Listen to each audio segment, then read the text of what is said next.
네, 오늘 우리에게 주신 하나님의 말씀은 시편 119편 17절에서 32절까지 말씀입니다. 시편 119편 17절에서 32절까지 말씀입니다. 이 생명의 말씀을 한 절씩 교독하시겠습니다. 주의 종을 후대하여 살게 하소서. 그리하시면 주의 말씀을 지키리이다.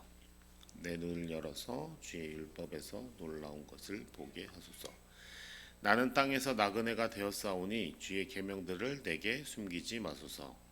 주의 규례들을 항상 사모함으로 내 마음이 상하나이다.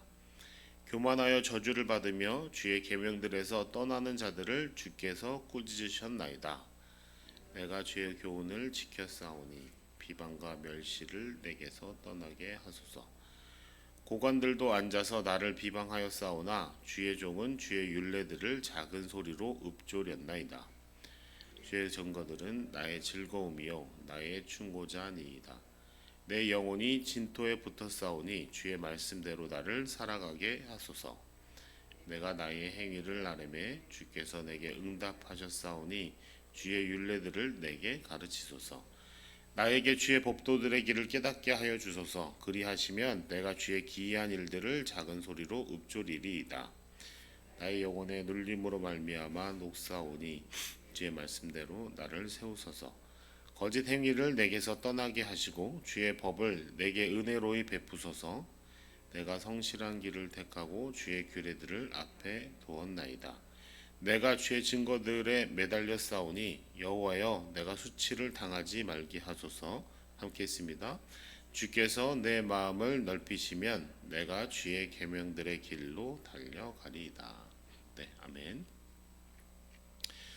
시편 119편은 성경에서 이제 가장 긴 장입니다. 히브리어 알파벳 각 글자로 시작하는 22개의 연으로 구성되어 있는데요. 히브리어 알파벳이 22자라서 22개의 연으로 구성되어 있습니다.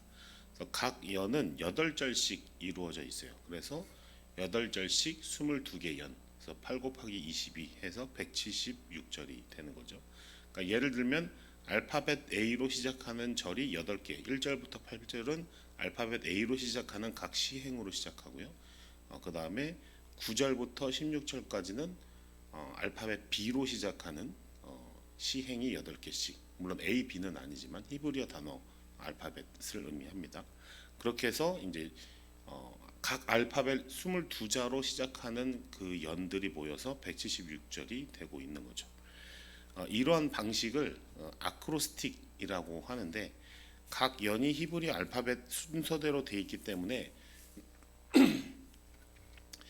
이 구조 자체가 이 시를 암기하기 쉽게 도와줍니다. 쉽게 우리 한글로 생각을 해보면 기역으로 시작하는 시행이 8개, 그 다음에 니은으로 시작하는 시행이 8개 이렇게 되어 있다는 거죠. 그래서 이게 사실은 우리 번역된 한국말로 보면 눈에 들어오지가 않는데 원문으로 보면 딱딱 들어옵니다. 잘 이해가 되시나요? 예를 들면 1절부터 8절까지는 가을이 오니 뭐뭐가 뭐뭐고 어쩌고저쩌고 어쩝니다. 가는 사람은 어쩌고 어쩌고 저쩌고 어쩝니다. 거기서 주께서 나를 어떻게 했었으면 이런 식으로 갑자기 하여튼 그렇게 이제 구성되어 있다 이런 거죠. 그래서 이렇게 돼 있는 이유가 뭐냐 했을 때 고대 히브리 사람들은 당시에 이제 기록을 했던 양피지나 파피루스가 귀하고 되게 비쌌어요. 그렇기 때문에 기록을 하는 게 쉽지가 않았거든요. 그런데 이제 후대에 이 하나님의 말씀을 전해 주어야 하기 때문에 그럼 어떻게 전해 줘야 했을까요? 다 외워서 전달을 했던 거죠. 그래서 암기하고 구전으로 전승이 됐던 이 말씀들이었기 때문에 이런 식으로 이렇게 구조화 시켜 놓으면 암기하기가 쉬운 거죠. 그래서 그런 효과가 있었고, 또 하나 시편 119편이 이렇게 아크로스틱 구조로 되어 있다라고 하는 것은 이 시편 119편의 주제 자체가 하나님의 말씀에 대한 신뢰와 순종, 헌신 이런 것들을 이제 주제로 삼고 있거든요.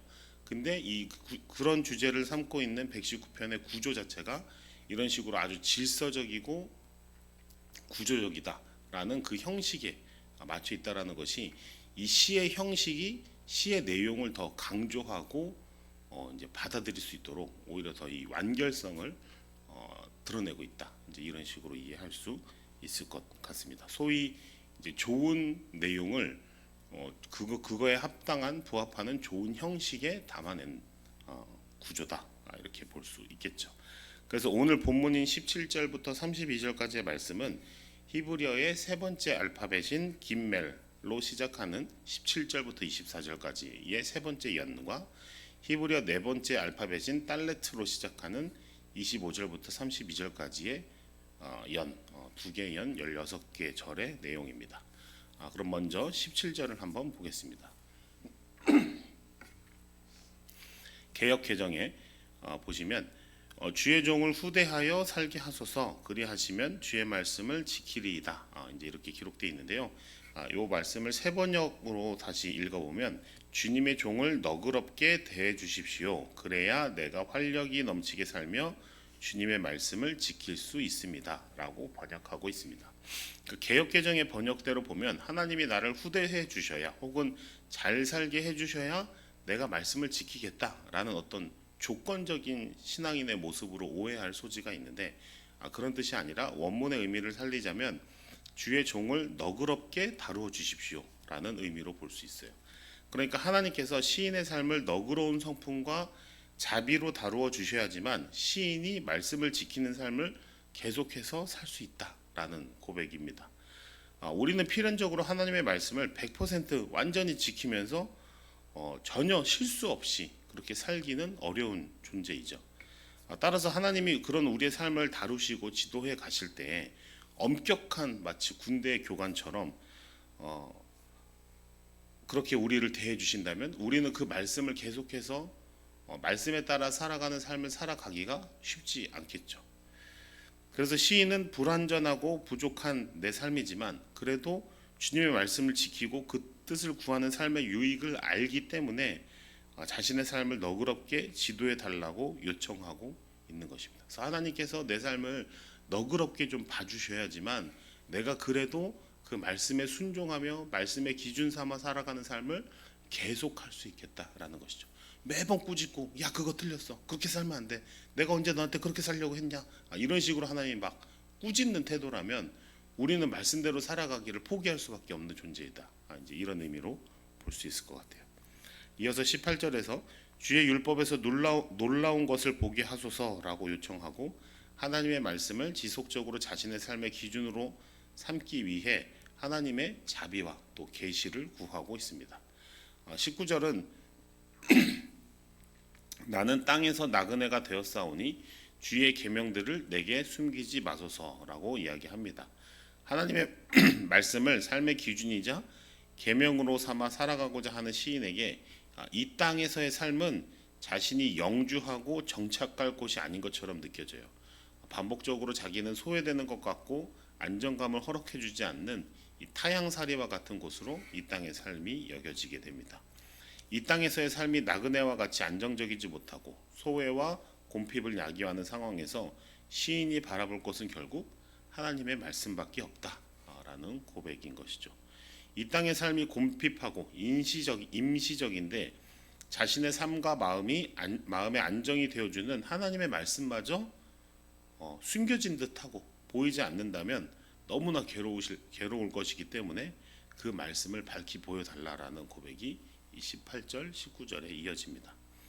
이어서 20절은 주의 규례들을 항상 사모함으로 내 마음이 상하나이다 라고 이야기합니다. 20절 말씀은 규례로 번역되어 있지만 정확하게는 하나님의 판단 또는 하나님의 결정을 의미합니다. 그러니까 시인은 자신의 삶에서 하나님의 판단과 결정을 구하다가 내 영혼이 소진되고 쇠약해졌다, 쇠약해질 지경이다 라고 솔직하게 탄식하는 것이죠. 여러분도 혹시 이런 경험들 있나요? 기도하는 인생에 있어서 중대한 결정사항이라든지 아니면 어떤 상황들 앞에서 하나님의 뜻을 묻고 구하는데 이게 쉽게 무슨 탁탁 전 보듯이 무슨 제비 뽑듯이 이렇게 결정되면 좋겠지만 그러지가 않아서 어떻게든 이것을 좀 하나님의 뜻대로 해보고 싶은데 하나님의 뜻이 잘 발견되지가 않는 거죠. 그 과정이 어떨까요? 어떠셨어요? 너무 괴롭고 때로는 외롭고 고단하고 이런 과정들이 아마 다들 한 번쯤은 경험하셨을 것 같은데 그런 의미입니다. 하나님의 뜻을 더듬어 발견하고 구하며 살아가는 인생이 이 마치 영혼이 쇠잔해지는 것 같이 고통스럽고 괴롭다라는 고백이죠. 그럼에도 불구하고 어떻습니까? 하나님의 판단대로, 하나님의 결정대로, 하나님이 기뻐하시는 뜻대로 내 삶을 살아가고자 몸부림치고 있는 그런 시인의 삶의 모습을 나타내고 있습니다. 이어서는 고관들도 시인을 비방하고 교만한 자들은 시인을 비아냥거리는 것 같습니다. 이러한 실제적인 방해와 괴롭힘이 있을지라도 시인은 23절에서와 같이 권력자들의 비방 앞에서도 하나님의 말씀을 이 읊조리는 태도를 잃지 않고 있어요. 17절부터 23절까지의 이 시인의 고백을 정리해 보자면, 시인은 이 땅에서 삶이 나그네의 삶처럼 느껴질 만큼 고단하고 순탄하지가 않는 삶을 살고 있어요. 어디 하나 마음 두고 안정적으로 삶을 뿌리내리기가 어렵다라고 느껴질 만큼 나그네의 삶을 살고 있습니다. 고관 대적들은 시인을 괴롭히고 비방합니다. 교만한 자들은 하나님께 저주를 받을 만큼 시인을 비아냥거립니다. 그때마다 이 시편 기자는 하나님의 말씀을 읊조림으로 골똘히 생각하고 묵상함으로 하루하루를 버텨가고 있는 것이죠. 그렇지만 시인이 가장 두려운 것은 하나님의 판단, 하나님의 인도하심을 구하는 과정에서 그 말씀이 보이지 않거나 찾아지지 않을까, 그것을 두려워하고 있습니다. 그래서 오직 자신을 너그러이 대하여 달라고 주님의 말씀에서 놀라운 인도하심을 발견하게 해달라고 간청하고 있는 것이죠. 어찌 보면 시인의 삶은 이 괴로움과 고단함이 깊이 묻어나고 있어요. 하나님의 말씀을 찾고 구하고 따라가고자 하는데 이 세상 살이가 영 녹록지가 않습니다. 그럼에도 불구하고 시인은 끝내 이 한마디, 이 한 문장을 주님 앞에 고백합니다. 24절 말씀인데요. 세 번역으로 제가 한번 읽어드릴게요. 주님의 증거가 나에게 기쁨을 주며 주님의 교훈이 나의 스승이 됩니다. 시편 기자에게 기쁨은 무엇이었을까요? 이 고단한 이 세상 살이에서 그나마 자신의 삶을 버티게 하고 살아가게 하고 기뻐하게 하는 것, 그것이 무엇이었을까요?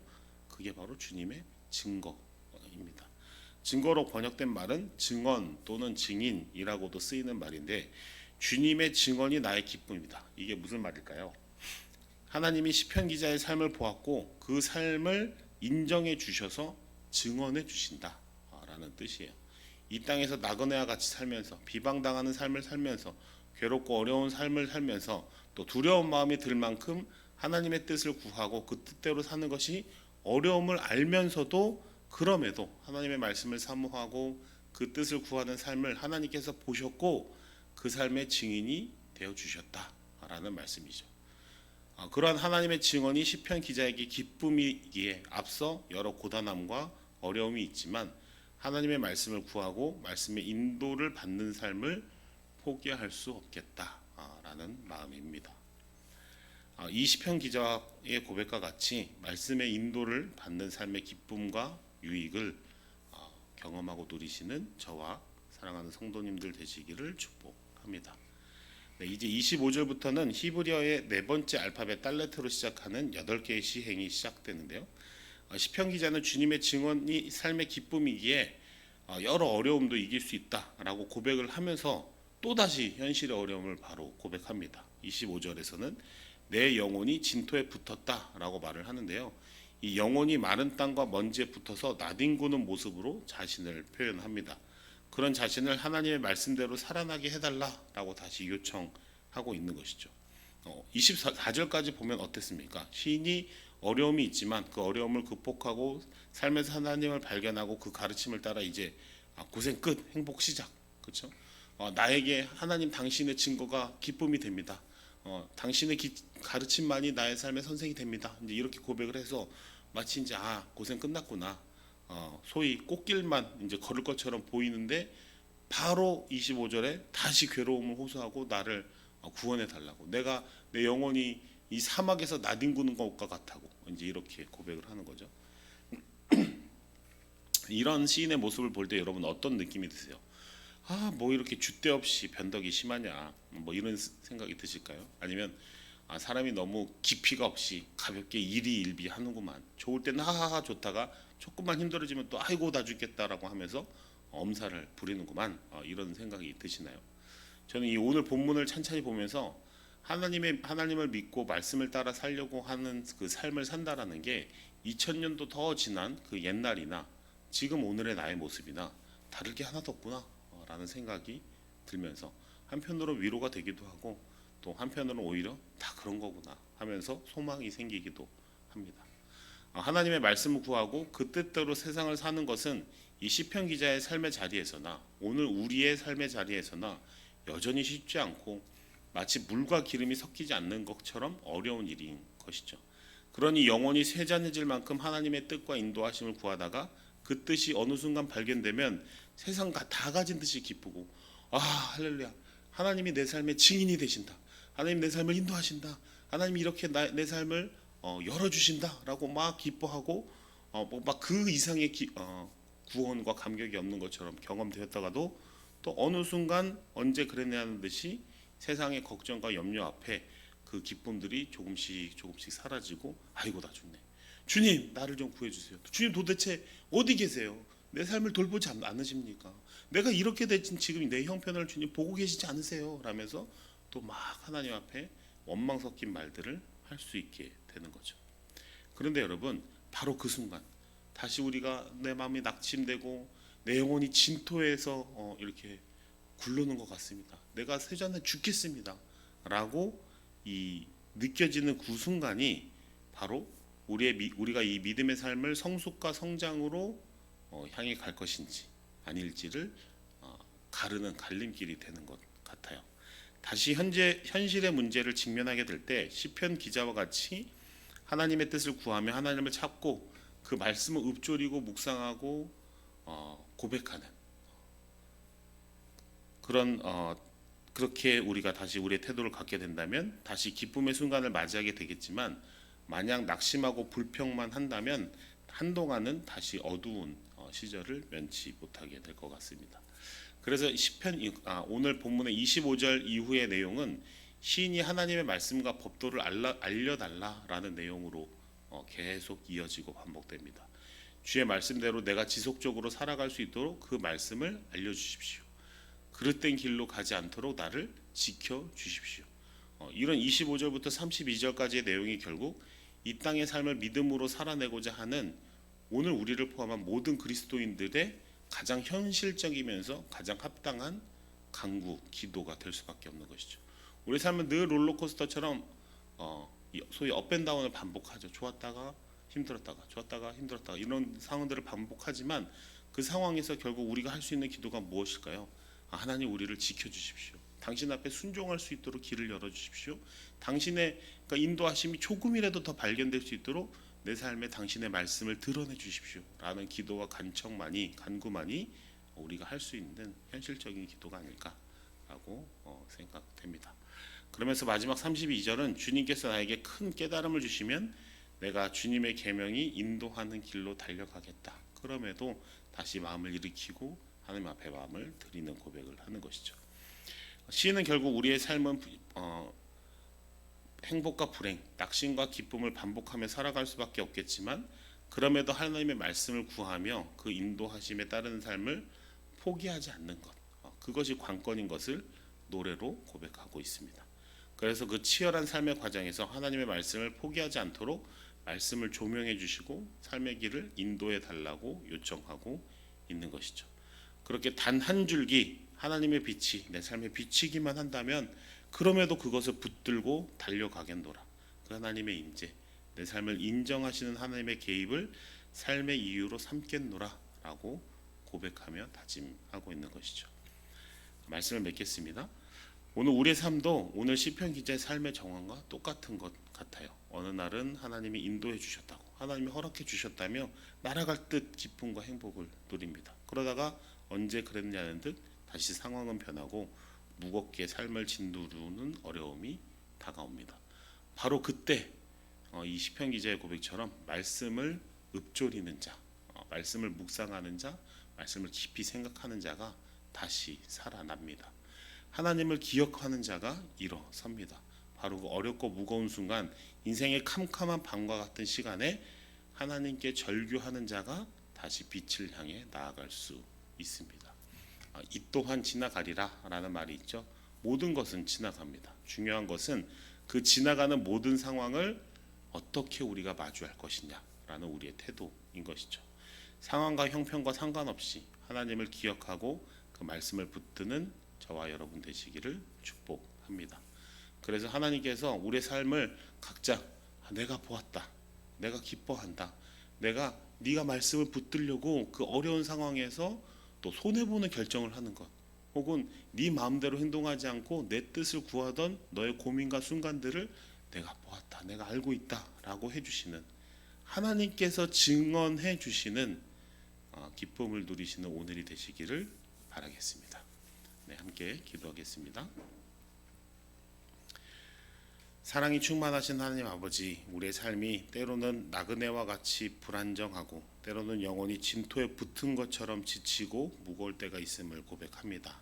하나님, 우리도 이 시편 기자처럼 인생의 여정에서 기쁨과 낙심을 반복하며 살아갑니다.